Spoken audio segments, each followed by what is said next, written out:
Hi all, இன்னைக்கு நம்ம என்ன பார்க்க போறோம்னா கெட் ரெடி வித் மீ பார்க்க போறோம். ஃபர்ஸ்ட் ஹேர் ஸ்டைலுக்கு நான் என்ன யூஸ் பண்றேன்னு பாருங்க. நான் நியூவா வாங்கியிருக்க ஐகானிக்கோட கலர். ஸோ இது வந்து நார்மல் கலர் கிடையாது, 10 mm செராமிக் பேரலோட கலர். ஸோ நம்ம இது எப்படி இருக்குன்னு யூஸ் பண்ணி பார்க்கலாம் வாங்க. ஸோ நான் கலரை வந்து ஆன் பண்ணிட்டேன். ஆன் பண்ணிட்டு ஒரு 2 மினிட்ஸ்க்கு அப்புறம் நம்ம யூஸ் பண்ண ஸ்டார்ட் பண்ணலாம். ஸோ நான் ஆல்ரெடி வந்து ஹேரை ப்ரெப் பண்ணி க்ரிம் பண்ணி வச்சுட்டேன். ஸோ எப்படி கேர்ள் பண்ணணும் பார்க்கலாம்.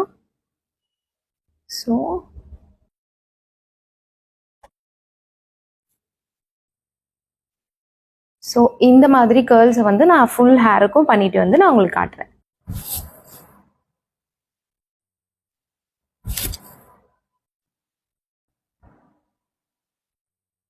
ஸோ கேர்ள்ஸ் வந்து கம்ப்ளீட் ஆயிடுச்சு.